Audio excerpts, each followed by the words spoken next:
Welcome back, folks. Here we are still at SPL Studios. My name's Tom, alongside my co-commentator Anatoly. We're going to get things underway as far as Noble and NeilMah are concerned. I've had really high hopes for this Noble roster. NeilMah, on the other hand, I still, my jury's still out. I have put them on the bottom side of things because you're kind of forced to make a decision. But if I had the luxury of not choosing, I really wouldn't choose anything about this team because there's so many different aspects on the roster. There's just too many different varieties going on in NeilMah that you can't really predict. Whereas Noble, they're also a little bit more solid and solidified, but they're currently 1-1 at this point in time. NeilMah still yet to find a win in game number 9 of the day. Yeah, we'll take a look at how these guys go. Like I said, Noble, one of the more exciting teams, certainly exhilarating to watch. We'll get into picks and bans and see which direction they opt to go in. A lot of focus has been on the jungler, Chapo, one of the star players from the Smite Console League, or the SCL. But honestly, I think a lot of the wins that Noble are going to get has to do with the solo lane. Uzzy, such a big part of what this team is able to do. So far, Noble have been doing a strategy that have been revolving themselves around stealth and Chapo, doing the Thanatos Zeus combination. It worked really well out in the first game against Astral Authority, but in the second game against Enemy, didn't really have the same success, unfortunately, despite having the early momentum with Chapo finding some kills to start things off. So either way, Noble gonna take away Ymir right off the bat. Knowing NeilMah, they really like this double guardian composition. Skeeledon playing it in the jungle the last time around.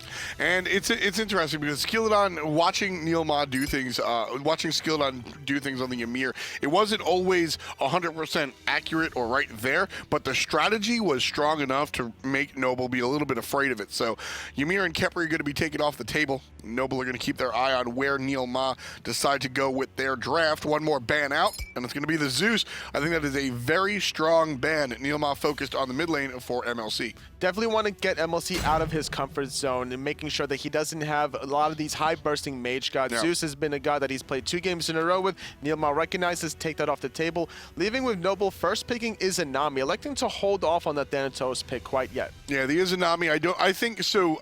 5 out of 6 teams here, Izanami's a flex pick. I don't see MLC Stealth playing any hunters, even Izanami, in the mid lane specifically. So I think that you can kind of sit back and say, all right, that's going to be a hunter Izanami. No ambiguity there. Sylvanus on the other side, heavy push coming out, and the Janus selected for the mid lane on NeilMah. We haven't seen too many Januses today so far. Heroin did play that one time earlier on in the day. So NeilMah going to lock this in, making sure that they have the mobility necessary to look for the ganks, because knowing Chapo, he definitely wants to look for some kind of aggressive play in one of the side lanes. More importantly, he's been focusing a lot to try to help Uzzy out. So I could foresee this strategy with a lot of counter ganks going into that solo lane. Serqet, another highly mobile, highly deadly assassin coming out for Chapo over there in the jungle. That is his play style. If you didn't watch too much of the SCL, Chapo is very much flash and danger and damage, and Serqet's going to bring exactly that. Gab, on the other hand, is going to support and suppress what the other people want to do. Wubbn, this is his go-to character. Normally, Noble have elected to kind of prioritize Wubbn's pick, but now this time around, it's actually going to be Gab locked in a little bit later on. Apollo, surprisingly enough, has been let through, so that's going to be an interesting pick to match with the Izanami in the lane clear with that so beautiful receiving that buff. Now it's easier to clear the laning phase, especially with the Audacity stacks. Yeah, DayToRemeber on this Apollo, that's one of his go-to characters. If you're thinking about DayToRemeber, again, one of the players that really go really hard on the amateur scene, AVGL, Challenger Cup, etc. When you're looking at DayToRemeber, you're looking at Apollo, you're looking at Uller. This guy has a storied history on these hunters. Cabrakan, on the other hand, for NeilMah, that's likely to be Kiki in the solo lane. He's played it earlier today in this first game, so we're going to probably see it more than likely again in their third game of the day.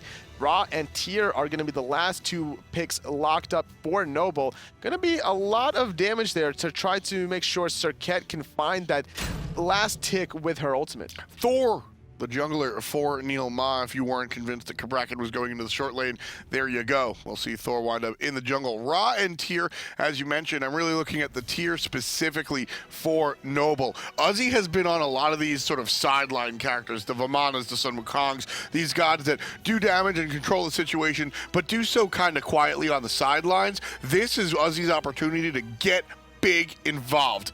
That's not English, but it's all good. We're going to see a lot of involvement coming out from Uzzy. I think he's going to make a really big impact in this game, Toli. It was a nice counter pick against the Cabrakan because every time the tremors come out from Kiki, the Fearless will certainly prevent that from channeling. And now Noble expecting some sort of shenanigans in the left-hand side for proxy farming. They're going to group up to ward between the middle and the left-hand side to spot the rotations and try to maybe bamboozle NeilMah, but NeilMah, they're not even biting. Yeah, right away we're seeing the adaptation from these teams. This in one of the first 2 or 3 games that we saw the proxy farm, and the team just had no response. They had no idea how to react. Now you're seeing the vision come out, and this group up in order to combat that inevitable proxy farm, which I say inevitable, but NeilMah wants nothing to do with it. They're fanning out in order to protect themselves from their own proxy, from the enemy's proxy farm as well. So both teams are going to be guarding against the same strategy, and thus no team winds up with a step ahead. I think the only teams that have done it so far was Cope's team that's done it twice, as well as Enemy in the first game of the day, that they've been able to really make a showing as to how effective these proxy farming really is. The second time that Cope's team did it, though, they kind of struggled as Cope took a Phoenix shot. And that's something that we've heard a lot about. Chapo taking far too much damage here. 25%, just a hair over it. But there's no more mana, though, on the side of Kiki. He had to purchase up the meditation at level 1, though. The proxy farming between tier 1 and tier 2, as we were talking about before, though, has been initiated by DayToRemeber and NeiruMah. The Sylvanus is going to sustain a little bit longer, and with that little bit of time, they're going to take advantage of this by invading the purple. Yeah, it's really interesting. I think Noble thought they were out of the woods. Once everything started to come up the lane, I think Noble really figured, all right, we've protected ourselves against the proxy farm.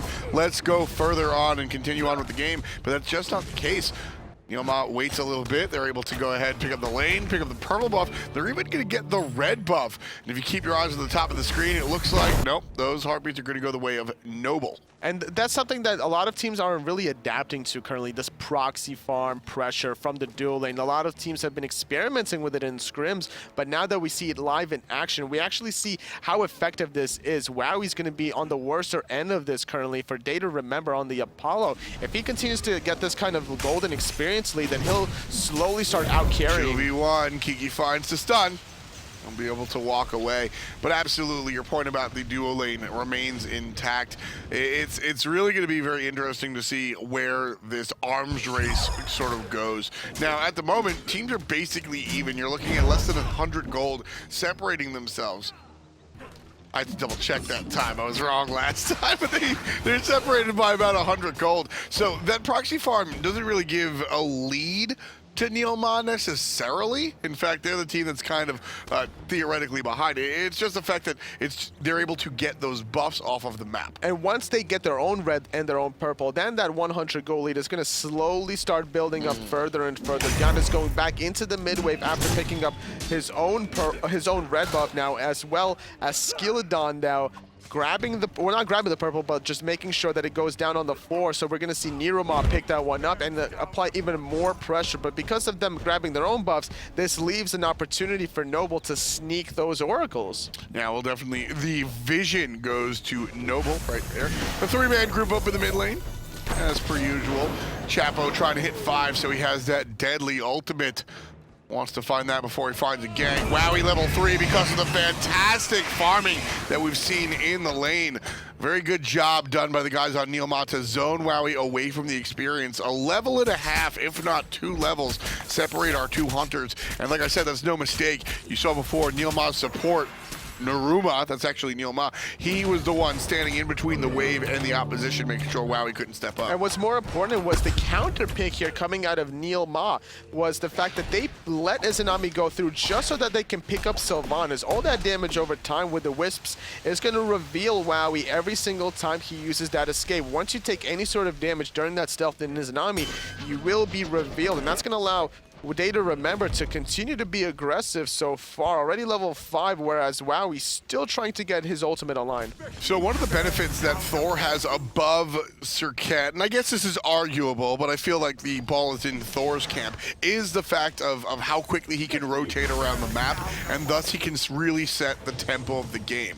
NeilMah, I think they want to stall the game more than they want to rush it, but if I'm Thor, I want to make sure that I can, A, help Wowy out. That's my biggest concern right now. So, or keep Wowy down, rather. So I'd like to see Skeeledon shade over to that left side with the ultimate and force elchapoo onto the dual lane side of the map. We saw what Enemy was able to do when they applied so much pressure in that dual lane. They got 3 Gold Furies in a row and they just ran away with the game. So as long as NeiruMah can apply the same sort of pressure that Enemy did by shutting down Wowy, then this could be another situation where this dual lane control can really skyrocket and start snowballing the game. Because right now, DayToRemeber, he has fully finished boots, but as does Wowy. The only exception is the difference of Warrior Tabby versus Ninja Tabby, getting the more physical power for DayToRemeber on his ultimate and So Beautiful, whereas there's going to be a little bit more attack speed for Wowy. There's the ultimate into the ultimate, and that's big damage. NeiruMah's going to fall down to the hand of Wubbn off of the assist from the jungle and the mid laner. Fantastic setup. Chapo drops his ult right into the laser beam out of MLC Stealth. That'll be first blood for Noble, 500 gold bounty. Great communication between those two ultimates. You really have to make sure that you line up the toss back after the Serqet ultimate into the direction of the Raw. Sometimes there could be miscommunication where you drive it to the wall, but there's so many different angles of walls, you got to get it directly forward. Over the top, Uzzy looking for the play. Fearless into the power cleave. Not going to find the stand switch just yet. Toying with the basics. Waiting on the cooldown. Kiki heading towards the tower. Uzzy not willing to take the shots just yet. Switches into D stance and heads right towards the wave. Left-hand side, Wowy has a little bit of space to be able to start up these oracles, and with the rotation from Wubbn, should be secure. Not enough of a timing window for Venenu to steal away that one. So for the next minute or so, we're going to see Noble with vision around that Gold Fury. So shenanigans from NeilMah not going to be implemented around the Gold Fury, but Skeeledon, he's looking for an ultimate. He's certainly up in the sky. Wowy sniffs it out, lands down, frozen. He uses the beads, but it's just momentarily. Underneath the tower, looking for the chase. Wowy avoids the damage with an ultimate of his own, preventing the Berserker's barrage, and that's what'll keep him safe. And more importantly, like you mentioned, it's preventing that secondary damage output of the Berserker barrage. It will silence it out during the channeling ability, or at least maybe force out the beads if Skeeledon wanted to commit under that tier 1 tower. So it would have been pretty risky, but a great disengage. Overall, successful gank, because now you got the beads out of the Izanami. Big play, Chapo looking for it by himself. Finds the madness, the ultimate is going to take despite the CC not being there. Uzzy from the right side. Venenu's here, still alive for the moment. Wubbn with a great shield, but it won't be enough. Skeeledon answers back, gets his team on the board. It's NeilMah with 1, and Noble has 1 as well. NeiruMah with a great pull away, making sure that Uzzy had nowhere to go, especially with the ultimate follow-up. If he continues plays like that, we're going to see a lot of trouble here on the side of NeilMah, because for Noble, because Uzzy needs to be able to get into that backline uncontested, and if NeiruMah's disrupting that, well, there goes half of the engage, because then they're going to have to rely onto Wubbn for easy setups, but then you're going to have no peel. You know, it's interesting. Wubbn has really improved over the past couple of years. We've watched him go from an issue, honestly, to a very strong, at least Geb player. And I bring up that point because he's only played Geb today, and we saw his team prioritize this pick. Right now, Wubbn's going to be in trouble with him and MLC Stealth. Skeeledon comes down. That's going to be the big play right there. Wowy picks up 1. Wubbn heading towards the mid lane. Stunned out a little bit as MLC Stealth. Venenu giving chase. Gets him with the double charge. And Skeeledon able to take out Wubbn as well. Still, numbers on the side of Noble. 3 players alive. Well, and 3 players alive across the way. It's 2 for 1 currently. NeilMah, unfortunately, not able to get the better. They get the better end of that one, only losing their Sylvanus. They're able to pick up Stealth and Wubbn off of the nice rotation from Kiki. He elected not to go for MLC Stealth, recognizing that the rest of his team was going to be able to pick off that target, instead electing to choose a different one. And that's the kind of communication and trust you have to have with your own teammates, trying to min-max the potential of a team fight. Yeah, I misrepresented that. Sorry, guys. It was a 2 for 1. NeilMah only saw 1 player on their side die. Skeeledon's going to get out of a hairy situation right there. And really one of the big things I want to point out here is Kiki's build. I absolutely love this. So Kiki 4 went, he did not pick up the teleport to towers like solo laners usually do. Instead, he picks up the team-oriented meditation. But in order to be able to deal with Uzzy in the lane, he's got to get there quickly, so he opts for the Swift Wing. I think Swift Wing is sort of teleport light for solo laners. They're able to make it back to lane, not as quickly as a teleport, but still, if they're smart about it, just as efficiently. Oracle's going in the way of Noble, and like you mentioned about the Swift Wing for Kiki on this Cabrakan, it also synergizes very well with his steroid off of his 1. It will just amplify that movement speed even further to get back to the laning phase or to rotate towards the Gold Fury. So that's going to allow a lot more team fight relics now for Kiki. The fact that he doesn't have that teleport, he already has the meditation, and with NeiruMah having the shell, maybe we could see a different kind of relic for Kiki. Uzzy now looking directly at Kiki, fearless, into the cleave. And Uzzy is going to have some help over here. Chapo shows up, and that's going to send Kiki packing. Meditation already used in anticipation of the ult. Very smart, like you mentioned before, using it before the ulti of the Serqet, because you get 100% healing reduction during that Serqet ultimate, so that meditation would prove useless during the duration of the ultimate, which is enough time for the Tier and Serqet combo to find the kill onto this Cabrakan player. 2 abilities taking 50% of Chapo's health away. And all Kiki has, really, is those cooldown boots. And all Wowy has is that one in the death column. That'll be rough. Skeeledon, just that's the classic gank, right? There's nothing really to talk about there. Skeeledon lands from the sky, combines with the player in the lane, and just obliterates whoever's standing there. Wubbn taking a little bit of poke from Skeeledon with a 5-on-4 advantage as Wowy's dead for another 15 seconds. I think NeilMah was considering pushing down mid, but with DayToRemeber left alone on the left-hand side, this is such an easy opportunity to bait out any sort of rotation, since that's exactly what's happening. Wubbn might be caught in a bad place. Oh, might be. He's certainly there. Skeeledon shows up, gets his Berserker's Barrage, stopped by the ultimate. And that's a win. Skeely didn't even have to use his ult. The Apollo that's pushing up the lane doesn't have to use his ult either.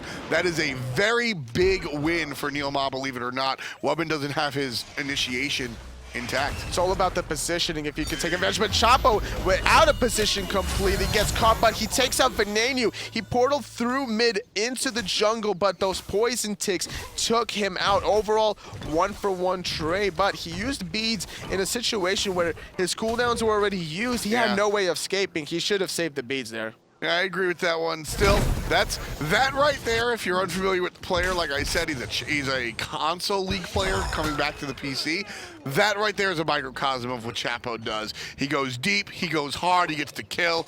He might get punished for it a little bit, but he's going to be on the Jiffy Cat. And that's what you really want out of your jungler, to be able to position themselves in those kind of situations. You got to go for the kind of like hero, all-star highlight plays as a jungler, because that's going to set up your team really well in the mid to late game team fights. But you don't really want to necessarily do it all the time alone. You have to have some sort of background around you. And this is really something that, when it comes down to it, Noble is this is a learning team. A lot of players on this team, Uzzy and Chapo coming from the console league. Wubbn and Wowy never really got their chance on PC. They're that high-level challenger player. And MLC Stealth has had his own struggles, more on the attitude side than the actual mechanic side, but all 5 of these players have had their struggles. And this is a team for all 5 of these players to really learn. And at the end of the day, if I'm on a learning squadron, I'd much rather have a player go too hard, because it's easier to reel that in than it is to teach somebody to be more aggressive. Absolutely, but as a result of all this play so far, heading into the 13-minute mark, Noble is down about almost 1,000 gold. Nothing too much right now. All the towers are still intact. Gold Fury hasn't really even been touched this game. But the Portal Demon has been started by NeilMah. Nobody from Noble even expected this, but they do hear the sound animation. Tears right around the corner to spot this out as well. Could be a little bit of a power play now for NeilMah to utilize that portal to bounce in and out of action.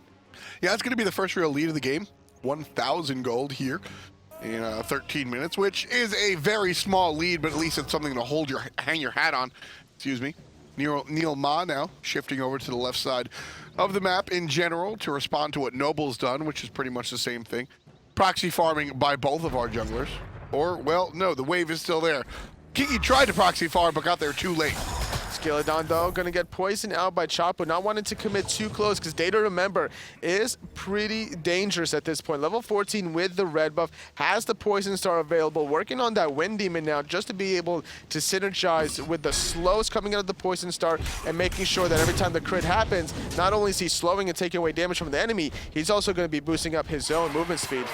Uzzy over here in between the Tier 1 and Tier 2 tower doing what he can to get rid of the wave ASAP. Skeeledon, I thought he was going to go look to punish the tier player, but not going to be the case. Skeeledon just picks up the back harpies and then heads back to base. Uzzy will stay in lane and look at the tower. Wowy, on the other hand, is stuck in lane as well. Here comes Kiki to respond to Uzzy.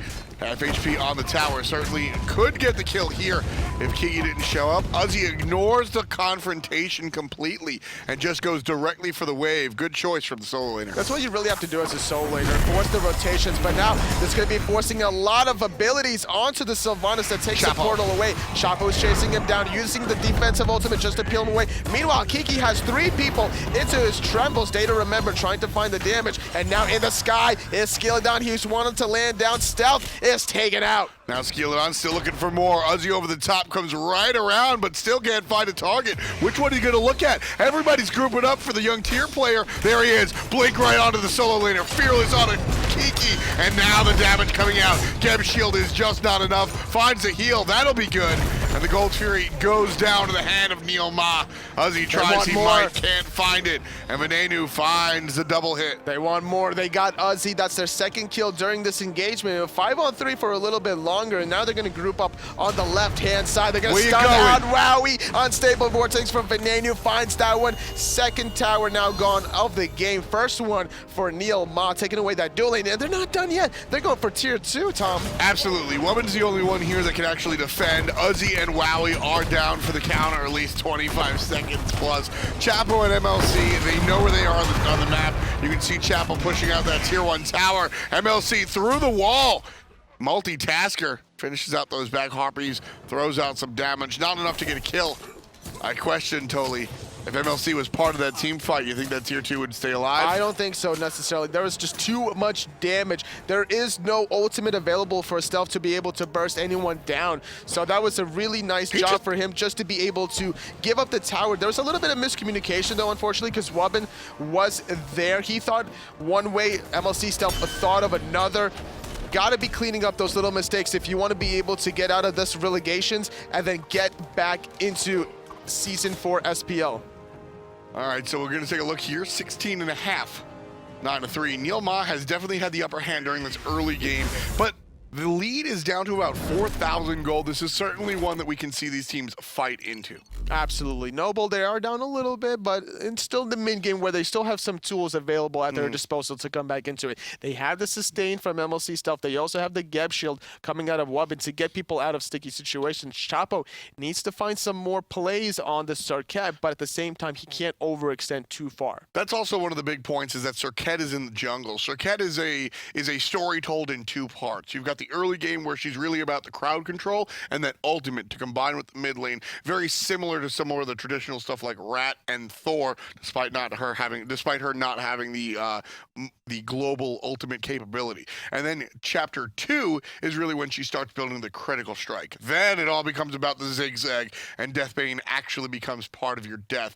Brief pause, but we're going to head back into the action right here, and we'll see where Chapo winds up, because my point is the fact that Noble are now trailing by about 4,000 to 5,000, give or take, right? This is something that you can still look towards your Izanami and your Serqet and say, listen, we don't exactly have the Kali Freya super late game combination, but this is still definitely a fight that we can take into the late It's all hours. about how you transition from the early game to the mid to late game. And if you're just joining us now, folks, this is game number 9 of the day. Noble, they're going to be starting to fight onto Kiki, though, but Chapo is going one way. Stealth and Wubbn are on the bottom end of this. This is totally a good fight. MLC and Wubbn are pretty much just distracting the rest of the team. It's no longer a good fight. Uzzy couldn't control it, and Kiki picks up the kill out of the mid lane MLC. Venenu gets a Wubbn as well. There's the punishment. Skeeledon's in trouble as Chapo finds himself attacking the jungler. Venenu shows up to tag in, and that's going to be issues for the jungler up top. Meanwhile, on the tier 1 tower, Wowy's getting attacked by the support player. And the Aegis saves the life of the hunter. But DayToRemeber, Uzzy goes down with a so beautiful and the Apollo player 2-0-8 is on a tip. NeilMah have just been getting the better end of all these team fights. 3-0, completely decimating Noble, and look at what they're being rewarded with. Another tier 1 into tier 2 in mid. A tier 1 on the right because Skeeledon decided it was a good idea to split push because of how low he was. Had to disengage from that team fight, maximizing the position, maximizing the advantage, and now Noble, they are struggling. They are down 9,000 gold. So I liked that team fight at first, Anatoly. It was Kiki kind of stuck out, and Uzzy and Chapo were controlling the mid laner up top. The problem was the slippery Janus, too slippery. Once Venenu got out of the clutches of Chapo and Uzzy, all of a sudden, those two separate team fights became one team fight that was missing a solo in a jungle, and that was the issue. NeilMah ran it over from there. Making sure to switch the targets onto MLC Stealth and Wubbn taking a lot of damage there. If Venenu wants to, he could try to go for a hero ulti. I think he's standing over a ward there, but instead electing to hold on to that one. So either way, turning that team fight on its head completely was NeilMah, and that's something that they need to continue to extend here because of this advantage. 9,000 gold, you can really run away with this one. They even picked up the Portal Demon in the process. Yeah, 9K, this is before I said 4 to 5K, all right, we're kind of okay. 9K is a little bit of a different story. MLC Stealth here, 0-3-2. Not a single kill, 3 deaths here. And I gotta say, I think it has to do with, and this isn't wholly his fault, it's a playstyle adaptation which winds up being a team situation. MLC is used to having help or protection, rather, in the jungle. This Serqet choice, this Serqet god selection, is not really the best at protecting your mid laner, and I think it's making MLC a little bit more vulnerable than he's used to. Right-hand side, Uzzy finds the blink, and the Fearless is gonna get immune by the Aegis. Good job by DayToRemeber. Skeeledon going into the sky, thinking about landing on the backline, but he spots out the enemy jungler, forcing out the beats from Chapo. Still aggressing towards the right, though, is NeilMah. And that basically takes Chapo out of the team fight. Beautiful ultimate from Wubbn from NeiruMah, and it's going to get Wowy down for the count. Skeely picks up Wubbn on the backside. Kiki still looking for more. Uzzy has to flip out of the ultimate out of his opponent solo laner. And Uzzy and MLC will heal and defend the Titan. That was a lot of damage from that hammer onto MLC Stealth off of the Heartseeker. He had those 5 stacks, despite not finding the kill there, was doing such a great job finding the poke. Yet again, finding multiple kills is NeilMah. They find Wubbn, they found Wowy off of a nice combination of ultimates here from NeiruMah, and that set up so many easy kills. And yet again, another objective taken during this downtime. All the power plays that NeilMah has had in terms of 2 or 3 man power plays have gotten something from it, whether it was tier 1 and 2 in left, middle, Gold Fury, and now it's the Fire Giant at the 20-minute mark, up a convincing 13,000 gold, and they're on their way to getting their first win of the day. Yeah, NeilMah is a team after my own heart with this gameplay right here. They did not take a single fight that they didn't have an objective to take after the fact. One of the things that really bothers me the most is watching teams force fights and then have nothing to gain after the fact. Sure, you're denying the experience, obviously, and getting a little bit of gold and money from finding the actual kills themselves. But at the end of the day, I feel like a lot of times you want to go into a fight anticipating what you're going to do when you win the fight. Oh, look at this. The through space and time must be used on the left-hand side, trying to catch out elchapoo, but a great recognition, able to escape that one. There's no way. You ain't catching no Serqet. No, and just piggybacking off of what you were talking about earlier on, you know, sometimes if there is the stuff after the stuff, you have to be able to force the issue to get all that stuff. Wow. Wow. All you needed to do was, like, drop the fat egg in there and you would have gotten bingo. Damn. Good job for you. 3 kills on Noble in total, man. That, I think, is... I mean, I don't think. I know that's an issue. A lot of times you don't need the kills to go ahead and push your lead. A lot of times you can see teams with minimal kills still wind up doing fantastic, Heartseeker. But this is the problem. That Heartseeker double tap yet again from Skeeledon. Even on a tier with physical defense on the Breastplate of Valor, still working on more physical defense there as well as he's struggling there.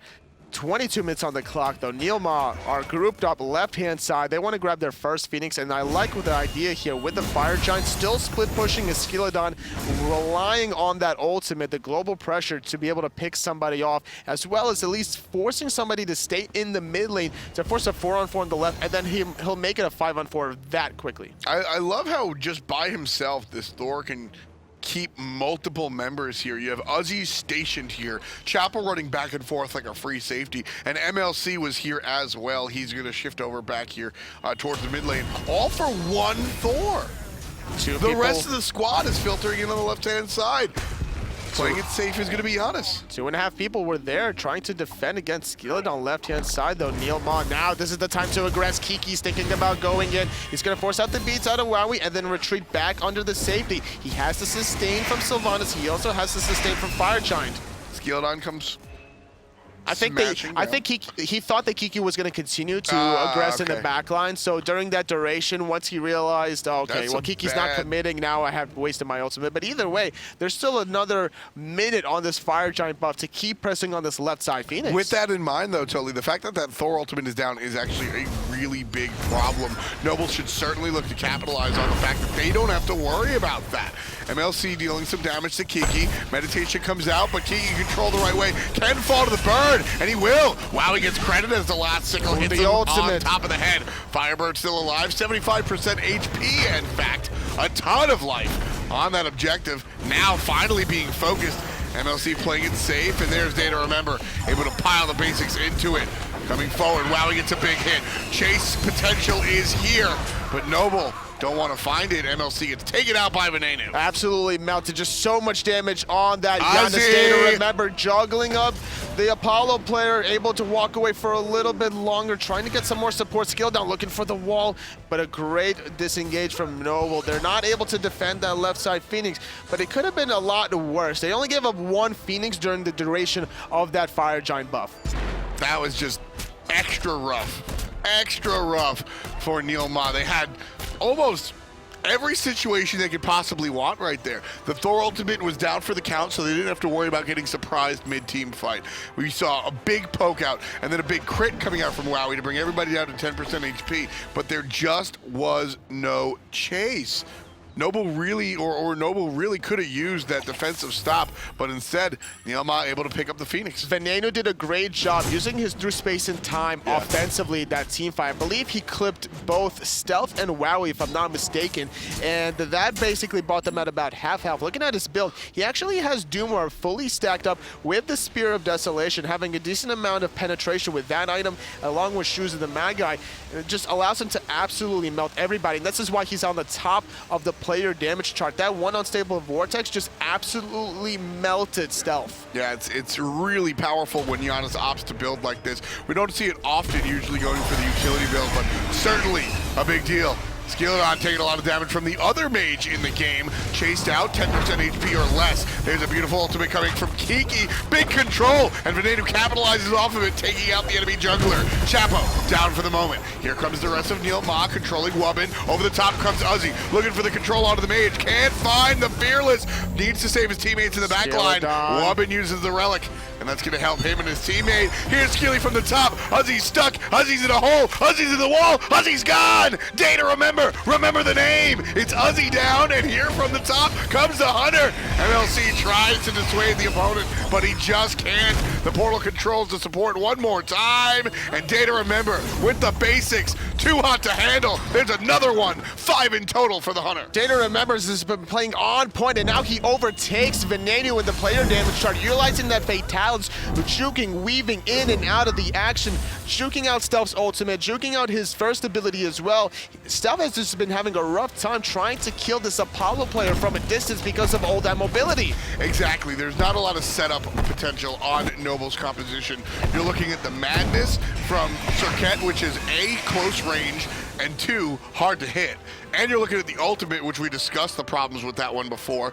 Geb has a good setup, but it's only offensive. It's very hard to defensively ultimate and capitalize off of that. Izanami's doing nothing. Uzzy's going to be hard to follow on the Fearless if he even gets back there. MLC has to freehand these hits, and it's just not happening. And despite all of that, this is going to be the second Fire Giant of the game for NeilMah. They're looking for their final push of the game, as Kiki has picked up that Frenzied Ritual that's going to give so much more attack speed and damage for everybody else on his team. If the damage wasn't enough before, well, just you wait until you see this come out. Yeah, the Frenzy is pretty incredible. It's going to really alter the way that these games, or at least these sequences, have been going. Right now, almost a half hour on the clock. NeilMah They have 19 kills, which is 15 more than their opposition. And as far as the gold is concerned, they're almost 20,000 up. That's rounded to about 17 grand. Boy, it's a lot of popcorn.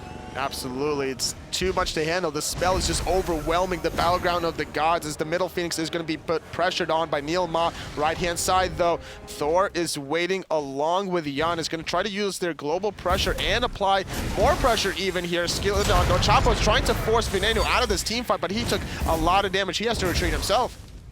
That Heartseeker. It's a lot of damage. That Heartseeker. The ritual was popped in the mid lane, though. Kiki's going to go in, and that's going to be another relic for stealth, trying to retreat. Wow, oh, the ultimate from Venenu finding 2! And they're not done yet. DayToRemeber picks up the third. DayToRemeber picks up the second. 2 double unes and a triple kill for Venenu. That's going to be the end of the ball game, folks. 4-24. NeilMah puts on their dancing shoes and takes Noble to the bank. That's going to be NeilMah's first win of the day, and that's going to be Noble's second loss of the day. They're both tied now at 1 and 2. That looked like the teams changed names. If you told me that production punked us and changed all of the names, I would have expected, I would have believed you, because NeilMah up until this point did not look strong, and Noble looks a lot stronger up until this point. Then we come into this game, and it's a completely different story. Honestly, I believe it was the proxy farming between the Apollo and Sylvanus that constantly got DayToRemeber ahead, got those power spike items. Also, the plays from Skeeledon this whole game has just been setting up his teammates left, right, and center. Skeely is a player that, well, he's hot or cold, I think you can really say. He's one of the more inconsistent players in the SPL. That pull into the Sylvanus ultimate helps keep Skeeledon alive. A great play coming out of NeiruMah.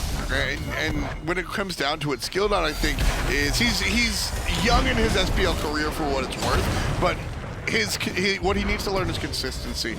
But the positive side of it is this: he has games that he can absolutely just run. Skeeledon was the jungler that MLC was hoping that Chapo could have been this game. Constant setups, constant defensive saves for Venenu. Venenu wound up with a ton of damage and a ton of kills, mostly off of the back of the Thor play. Chapo just could not do the same on the Serqet. No, not at all. And Thanatos was not available, actually. I think it was banned away for him, so instead electing to go for a different strategy with the Serqet. Stealth still playing a god that he's very familiar and comfortable with the Ra, but it has a different style when you're playing with a Serqet jungle versus a Thanatos jungle. Still electing to go for the ethereal staff, which doesn't synergize as well with the Serqet versus the Thanatos. Yeah, a little bit different take on things. As I said, the E staff, even though it's just 200 health, probably more for defensive purposes. But in any